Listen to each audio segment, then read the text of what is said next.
Before we get into today's video, I just want to do a little trip down memory lane and show you what one of my biggest hopes and dreams was before I underwent gastric bypass surgery last year. And then I'm just going to show you a little clip of what it looks like to achieve one of your biggest dreams. Here we go. The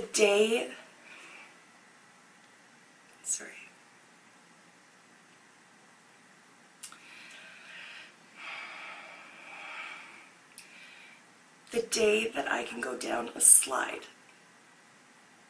with little Bennett on my lap.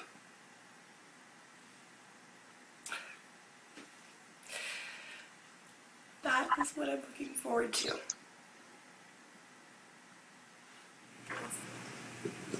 So guess what I did?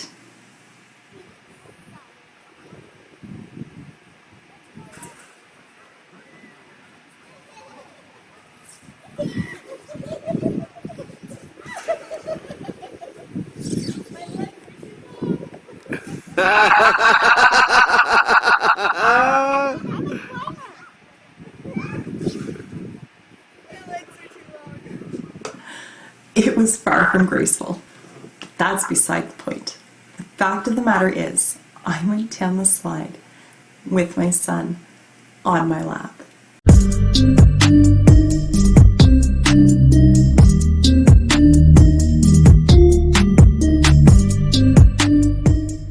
Hey guys, welcome back to my channel, or if you are new here, then welcome. I would love it if you would consider subscribing.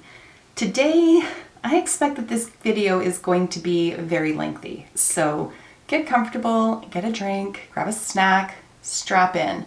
We're going to be talking about my experience with gastric bypass surgery and what life is like having lost almost 120 pounds. I had put out a post on my community tab a little while ago asking you guys to leave questions for me, and you didn't disappoint. I have 32 of them written down. I have tried to categorize them so that this video has some structure to it, but there's a lot of information to convey and I make no promises about just how coherent it's going to be. So what I thought I would do as well for my more makeup loving followers is I would do this in the style of a get ready with me. So I'm going to apply my makeup as I answer your questions. Hopefully that gives sort of both worlds a little bit of something to enjoy in this video. I'm not going to talk about the products that I am applying, but I will list them down below. So if you're interested in anything, that's where you can find that information. Let's start. So I'm going to start with the process and the lead up to the actual surgery itself. And then I have the next category as being surgery, recovery, physical side effects, that kind of thing.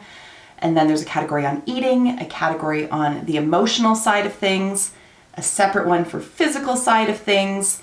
There is a going forward / general category, and then just sort of the final thoughts. So that's sort of how I'm going to stage this. I will put like timestamps and all that kind of good stuff. So if you're not interested in one particular area, you can jump forward more easily.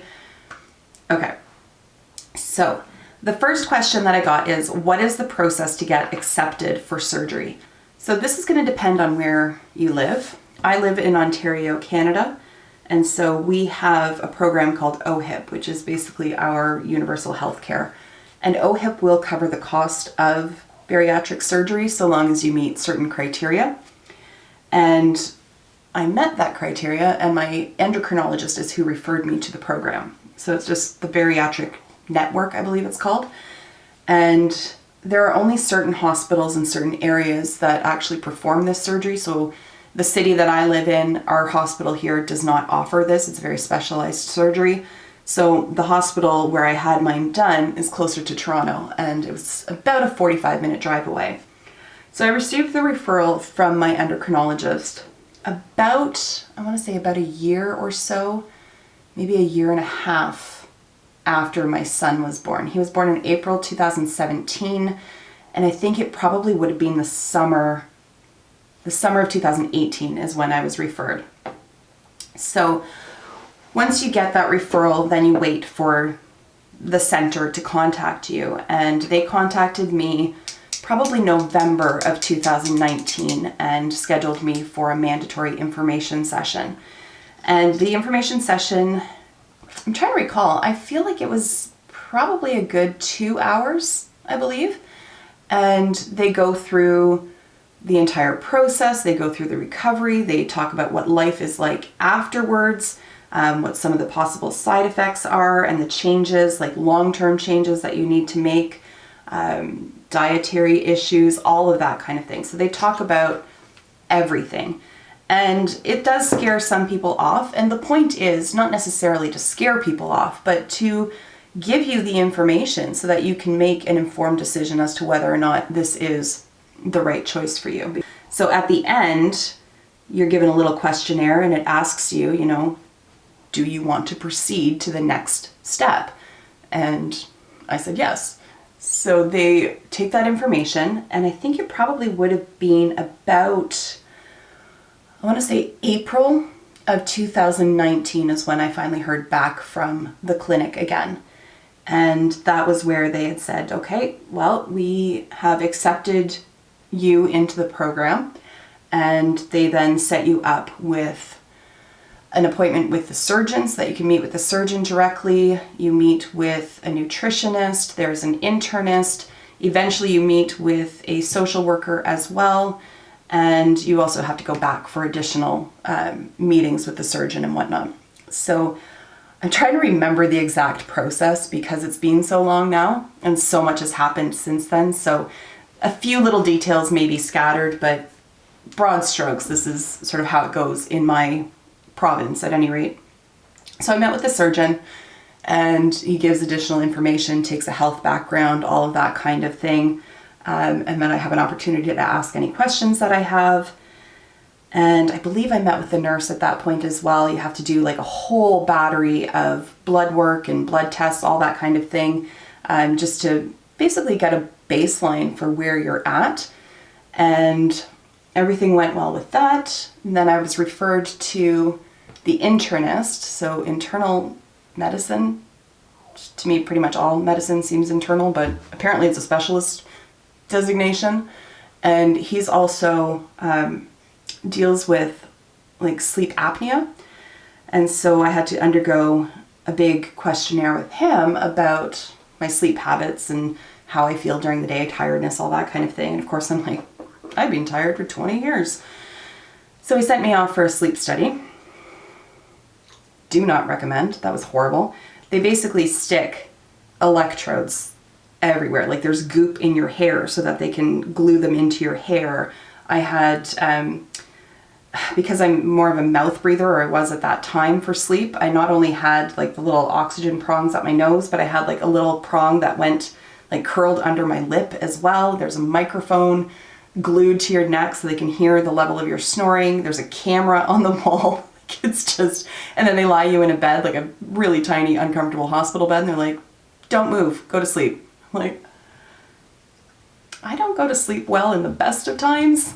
This is not an ideal circumstance for me. So by like 5 o'clock in the morning, I was itching to get out of there because I had barely slept. The person applying the test, I don't know if they're a nurse or what their designation is.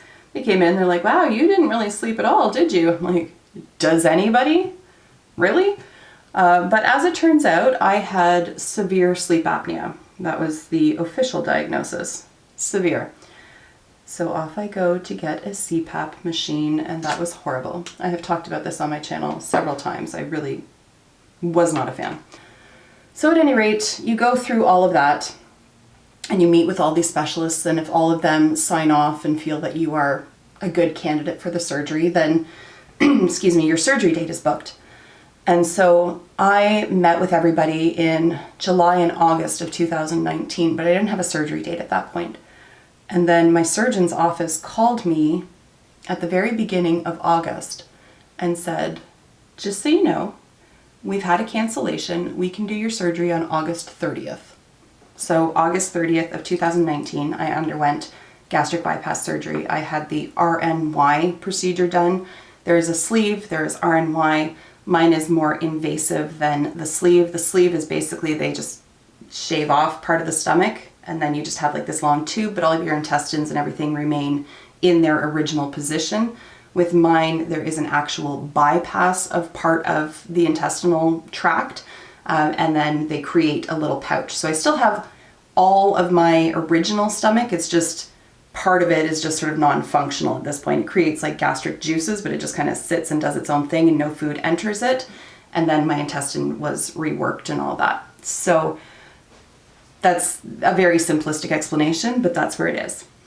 And then 3 weeks prior to, sorry, I'm looking for what I'm doing.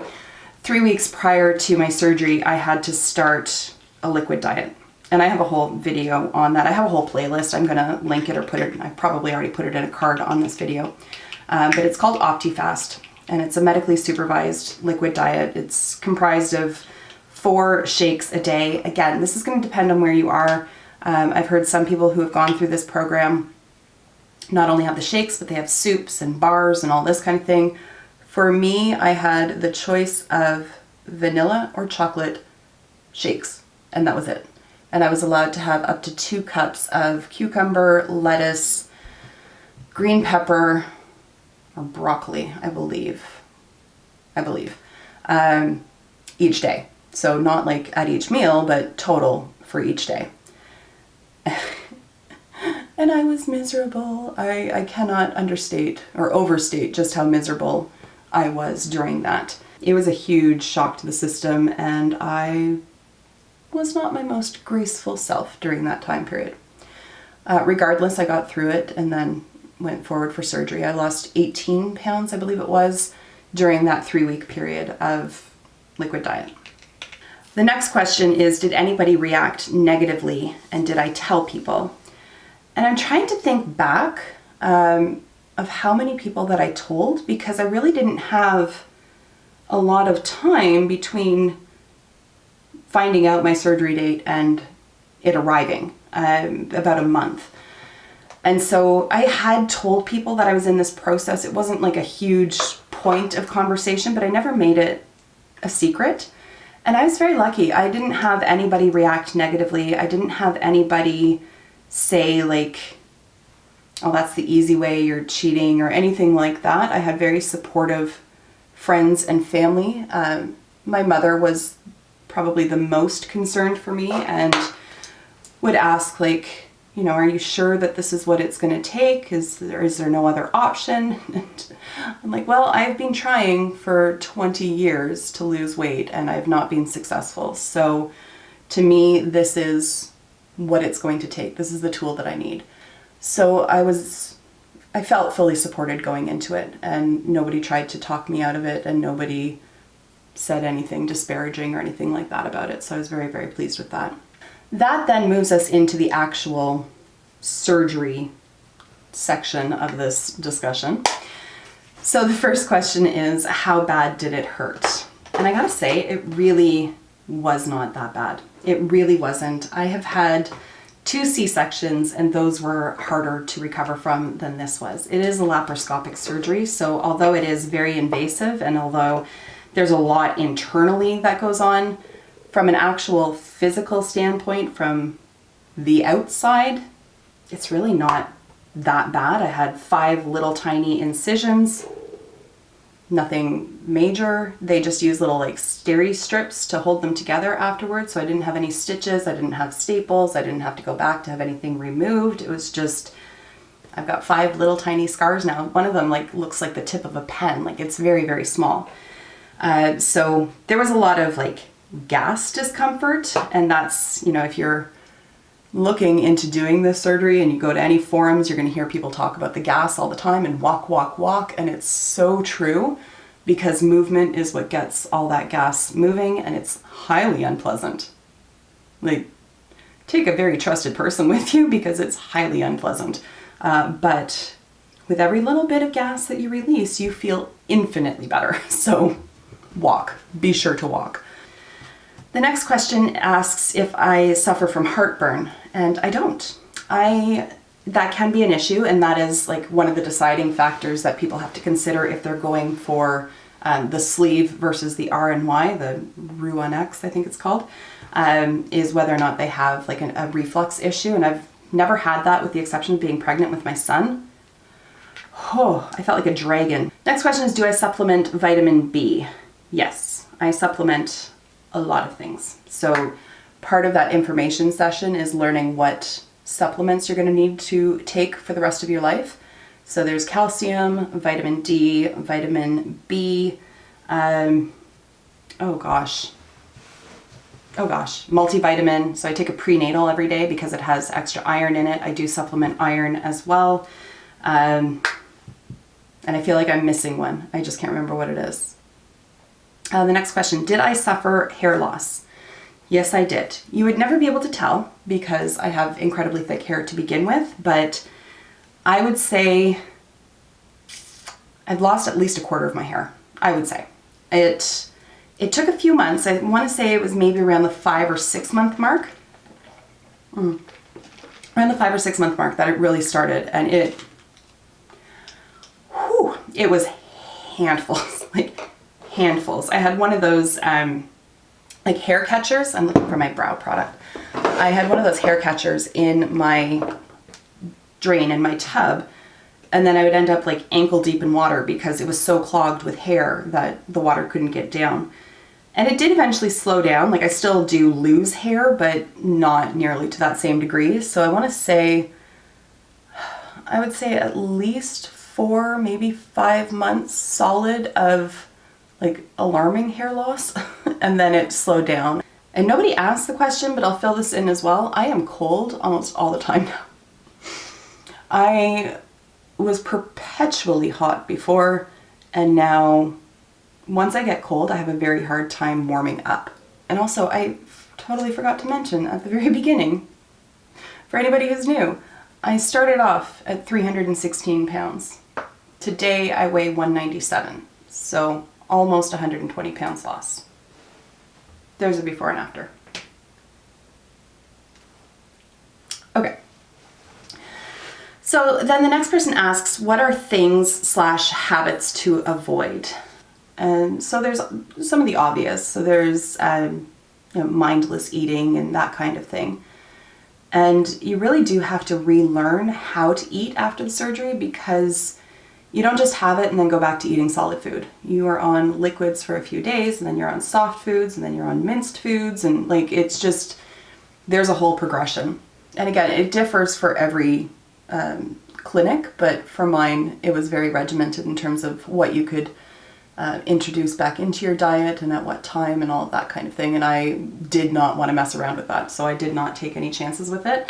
I was terrified of rupturing my new stomach or causing a blockage, or just, I was just terrified in general. There are new habits to learn, so you can no longer chug water. Even now, I've been out a year, I can't chug water. I can sip a lot faster than I used to, but I cannot drink large volumes. If I do, it's a little less painful now. Now it just comes back up.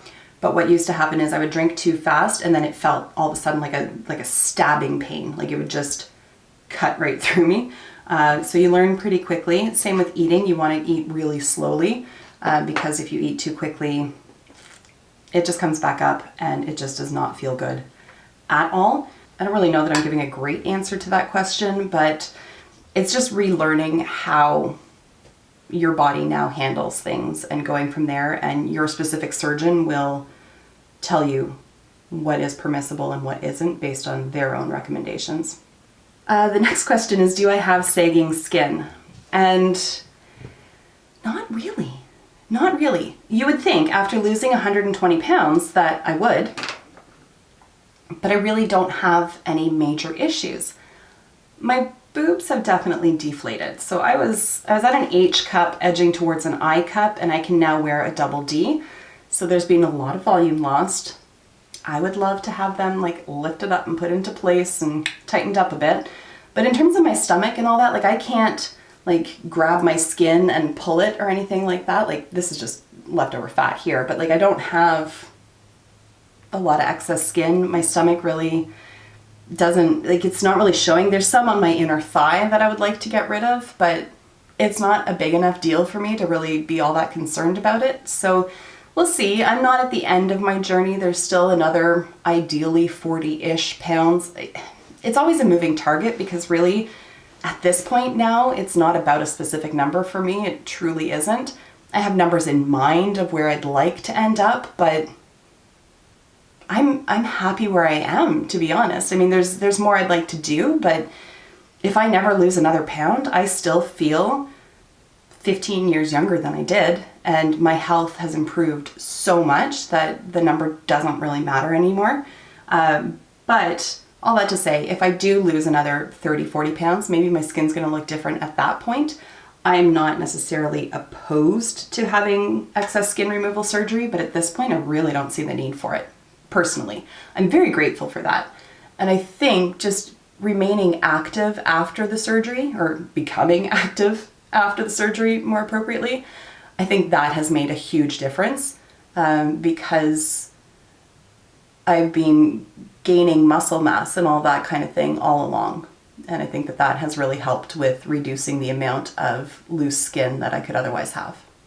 The next question is, are there any things that were particularly easy to incorporate? It was just a matter of like creating new habits. I found the easiest thing to incorporate, honestly, was activity.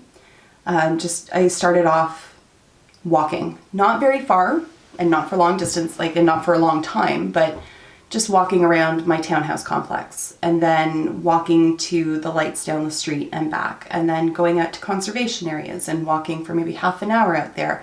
And I just found that building it up was really easy. I felt better after I ate. It helped me to digest my food. It helped my stomach feel better, all of that kind of thing.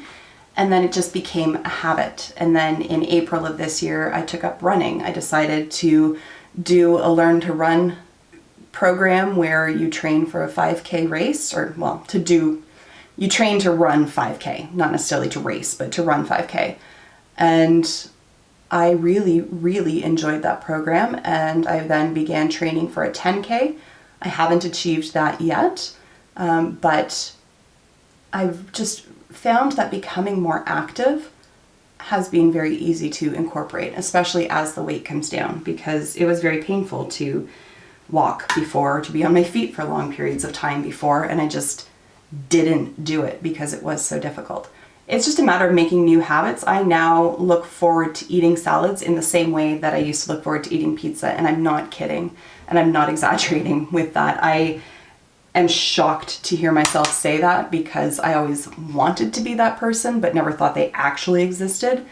But it's very true. I enjoy eating salads for lunch or dinner, sometimes both, and then just putting different toppings on them to build up like the fiber and the good fats and all that kind of thing with like nuts and whatnot. And I really enjoy eating them because I feel like I'm fueling my body, but I also don't feel heavy or bloated or distended, and I don't get nauseous eating them, where if I eat heavy carbs like pastas and stuff like that, sometimes it sits okay, and then other times I will have a stomach ache for like a solid hour, or I'll be like dry heaving and wishing I could throw up just to be done with it, but it's just retching and it's incredibly uncomfortable. So I find that when I eat better, my body appreciates it, and it's just easier overall. I probably should have bumped this in so you could see me a little bit better, but sorry.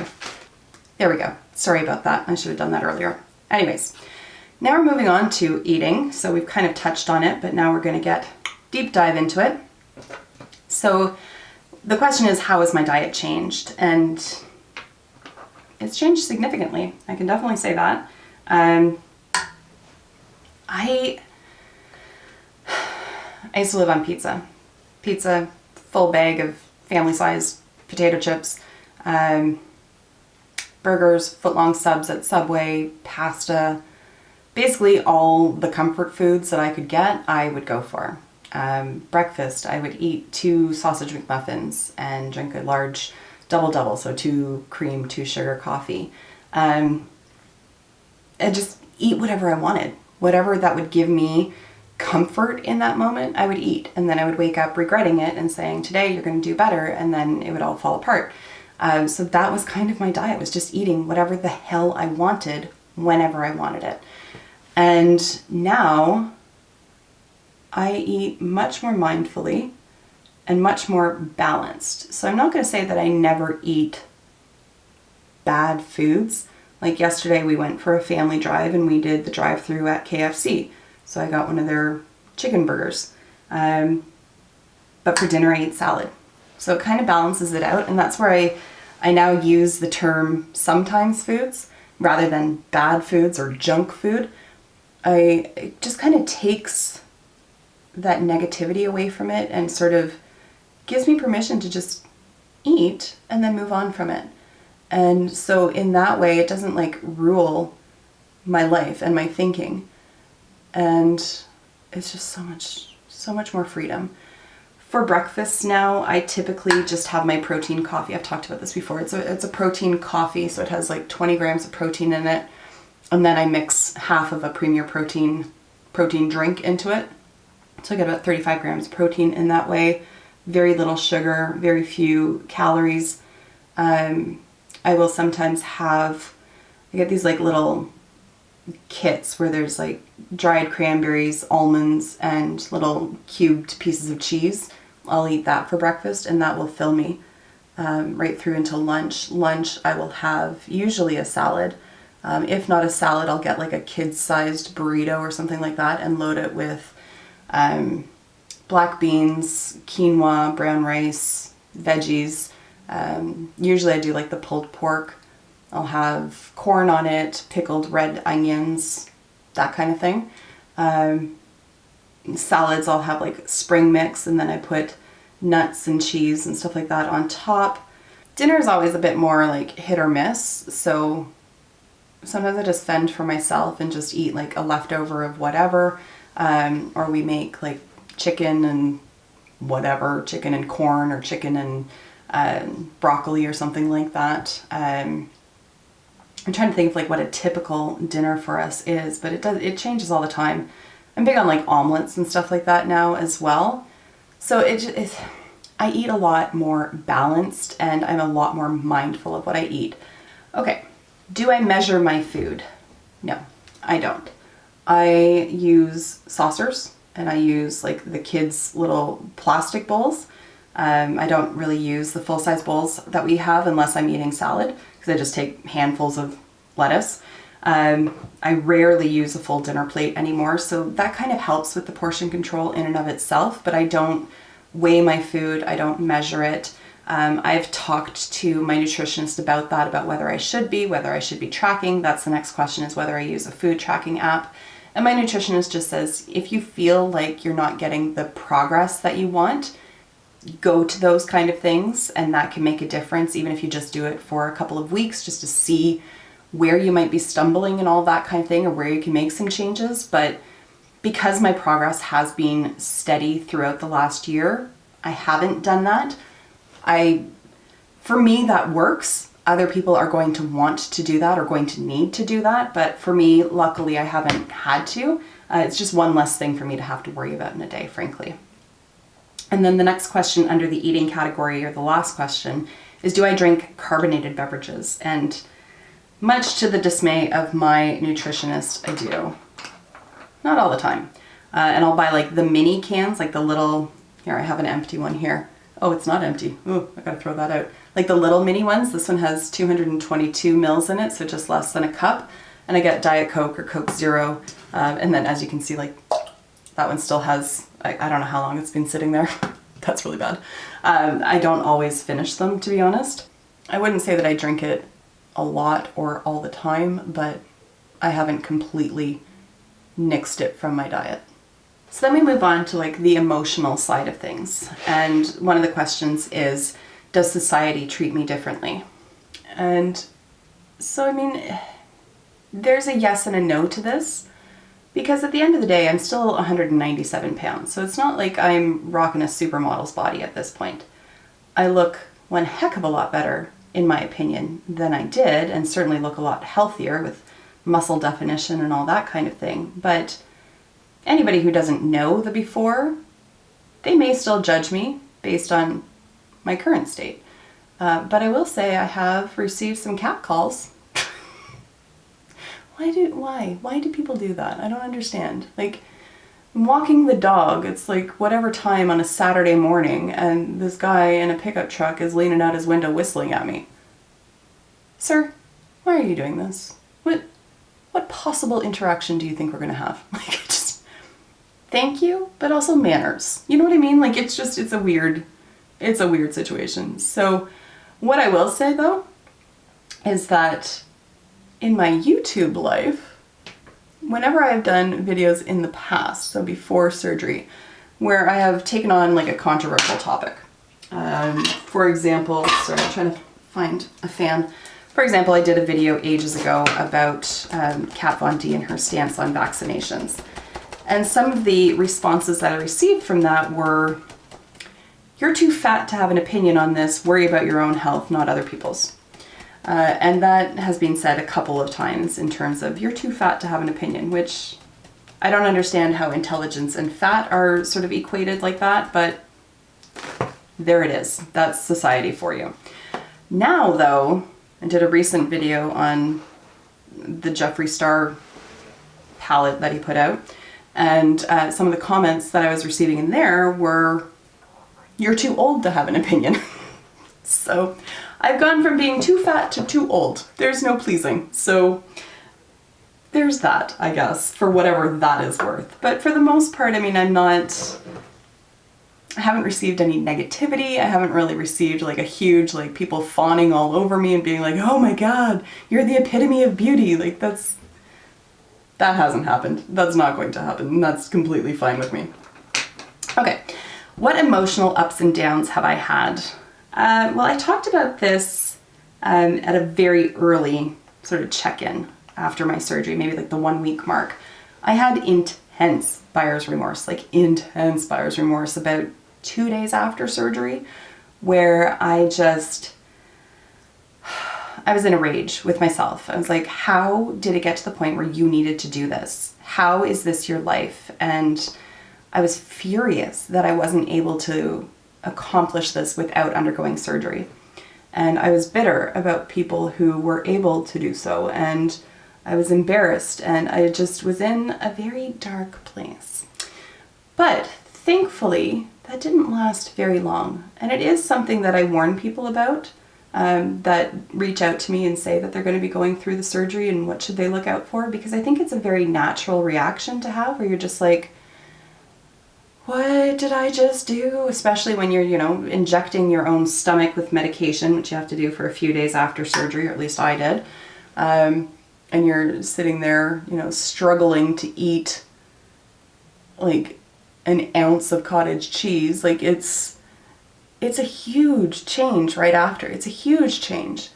And you worry about whether or not you're ever going to be able to actually enjoy food again. Spoiler, you will. I promise you will. And you will learn new foods that you like. But it was really hard to handle at first. And thankfully I was able to sort of talk it out, not only with myself, but with my husband, and accept the fact that this is what it is. It is what it is. I did what I did, and I can either undergo further surgery and have it all reversed and hope for the best in that regard, or I can just accept that this was a tool that I felt I needed, and that I went through an entire year-long process to prepare for and make use of it. And so I was able to do that and get past those feelings fairly quickly. And as you physically adjust, I think your emotions adjust along with it as well. Now, the other side of it, and I think I'm going to be touching on, so there's a question, have I dealt with any mental health issues regarding food? And has the process brought on any new issues? So could I kind of lump all of those together? I used food as a crutch. So if I had negative emotions, use food to drown that out. If I had positive emotions, use food to celebrate, all that kind of thing. And then it just became an excuse. Like, everything became an excuse to just indulge myself and try to be guilt-free about it. And, now I still feel those feelings, and I still have stress in my life, and things do go sideways, and it's not always rainbows and puppies and all that kind of thing. But I don't have that crutch to fall back on. So now I have to process it, and now I really have to feel those feelings and absorb them and figure out what to do with them. And I mean, that has resulted in me having to increase my medication that I take to help with my anxiety. Not significantly, but I have had to increase it. And I've learned different coping mechanisms. So now I use activity and exercise. So if I have a really bad day, I go for a walk. Or I do like a YouTube video workout thing, or, you know, all that kind of stuff. And I find that running and walking, especially out on trails, is really helpful for me because it removes me from my typical environment, puts me in a more peaceful state, and it allows me to use that energy of anxiety and worry and anger and sadness and whatever emotion it is that I'm feeling. It allows me to fuel that into physical energy, and I find that it's very helpful in that regard. One of the questions here is, do I miss the old me? No. I feel very sorry for the old me, and I wish that I had done this earlier and sort of freed who I was from the prison I had created for myself. But I can't go back and do that. And at the same time, as much as I wish that I could change all of this and do it earlier, I feel like I had to get to the point where I was at in order to truly appreciate what I have now. And so I don't miss the old me. And it's not a question that's asked, but I get people DMing me, and frankly, I love that people DM me. I think it's amazing that they feel safe enough with me just from seeing me on a screen to do so and share with me their own concerns and their own fears of going forward in this journey and what that's going to entail. But one of the questions that I do get asked quite a bit is, you know, do you miss how you used to eat? And that was a huge fear that I had because it was such a huge part of my life. I was terrified that I was just going to end up super bitter. And the way I felt during that 3-week liquid diet, that was just going to be my life from now on, that I was going to feel almost claustrophobic because I couldn't do what I really felt I wanted to do. And I am so happy to be able to say that I don't miss my binging behavior, and I don't miss the foods that I don't really eat anymore. It's really a non-issue. It really is a non-issue. Okay, so now we're going to move on to sort of the physical side of things. And the first question there is, how has day-to-day life changed, i.e. aches and pains? Leaps and bounds. Leaps and bounds. So not only am I more well-rested, FYI, I no longer have sleep apnea, and I returned my CPAP machine months ago. So yay. But I don't have the same level of pain that I used to. So prior to surgery, I had to go for an MRI on my hip because I had done an x-ray, I had done an ultrasound. It didn't show anything. I needed the MRI because my hip was in such constant pain that it literally kept me up at night. It hurt so much. It was just this like sharp stabbing pain in my right hip all the time, constantly. And when we got the MRI results back, it was showing that there was degeneration happening. So like early signs of basically osteoarthritis. I don't have hip pain anymore. So leaps and bounds. My ankles and my heels used to hurt me, especially if I'd been standing for any amount of time. I don't have that anymore. I can be on my feet for hours without any sort of problem. My back really doesn't bother me anymore. I get way fewer headaches, all of that kind of thing. Like it's been a 180 in terms of my own physical well-being. I'm so grateful. Okay, I'm gonna try to do liner while I talk, but it never really works out well, so we'll see. The next question is, what surprised me most? And I'm really trying to think, but I think one of the things that I was not prepared for was my feet changing. I had heard people talk about it, so I mean, on some level it was on my radar, but it didn't really happen until just recently. I was walking the dog and I was wearing my Birks, and I have like the ones that are basically like flip-flops kind of deal, and they kept sliding and I was like, what the hell is going on? And so I had to tighten them up. And then just recently, like just a couple of days ago, I had to tighten them up again. So they are now on the tightest little buckle hole that they can be on. And then I was wearing a pair of heels the other day that I haven't worn in ages because I did not wear heels for years because my knees and my back and my hip and all that would hurt when I wore them. And they kept sliding off my feet. So my feet have lost weight. I wasn't really expecting that. So I don't really know that I've changed size, but I think the width of my feet has gone down. So any shoes that I had that were stretched out are now feeling like they're too big on me, which is kind of a bummer, but I mean, it's also an excuse to buy new shoes, so like, how upset can I really be, right? Also, my wedding rings, you may notice, but you may not.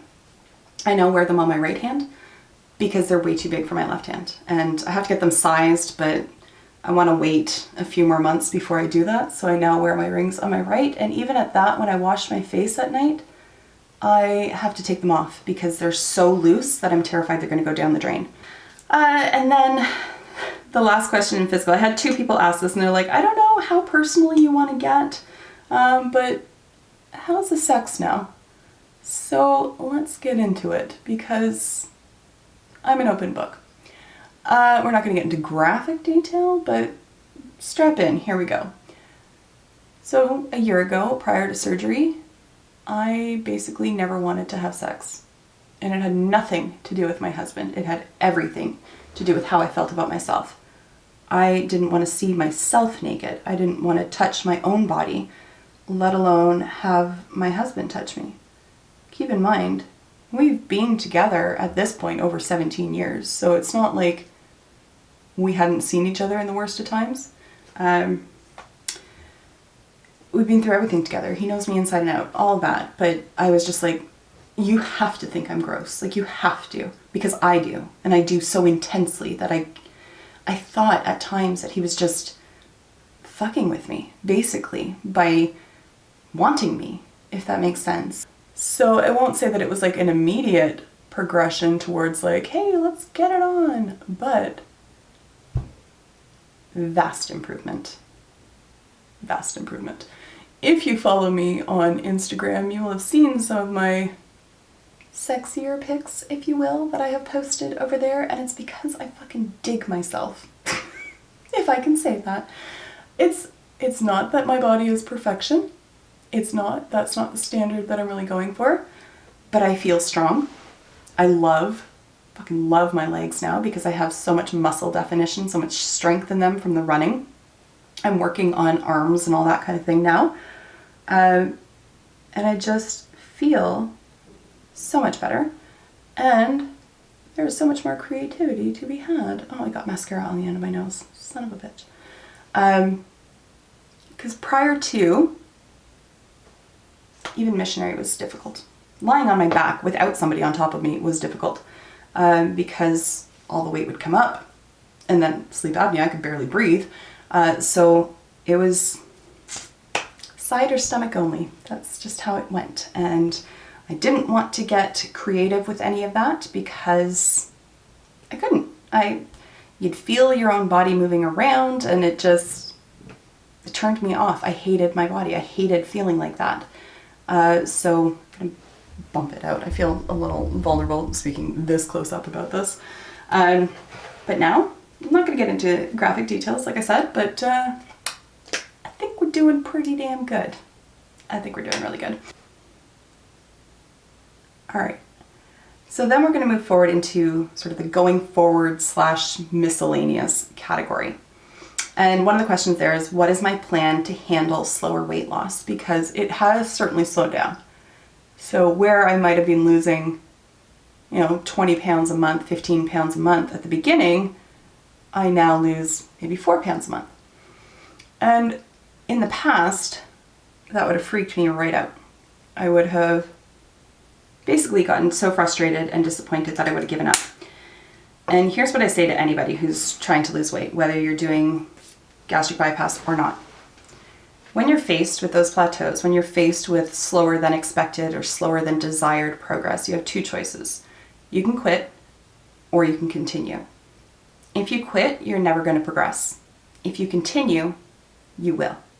It might be slow and it might not be as fast as other people. Stop watching other people. But you're going to progress. So the choice is really simple. Continue. And that's what I'm choosing to do.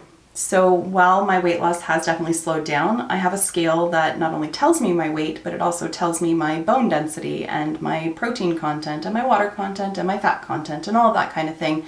And those are the numbers that I look at more now. I do enjoy seeing the number on the scale, the actual, my relationship with gravity and mass and what difference that is showing. But that body fat composition, huge. Month of July, I didn't lose any weight, but I lost over a percentage of body fat. That means everything to me. So I just want to keep progressing. I just want to continue to make healthy choices as often as I can, keeping in mind there are sometimes foods. I want to continue running and pick that back up to the degree that I was doing before, where it was like every other day. I want to continue doing my upper body workouts and all that. That kind of goes into the next question, which is what are my fitness/health goals? Kind of mush those two together. I have downloaded an app where it's the same kind of idea as like the Learn to Run program, but it's for push-ups. And ultimately it gets you doing like 250 push-ups, broken up into segments, but that's the total number.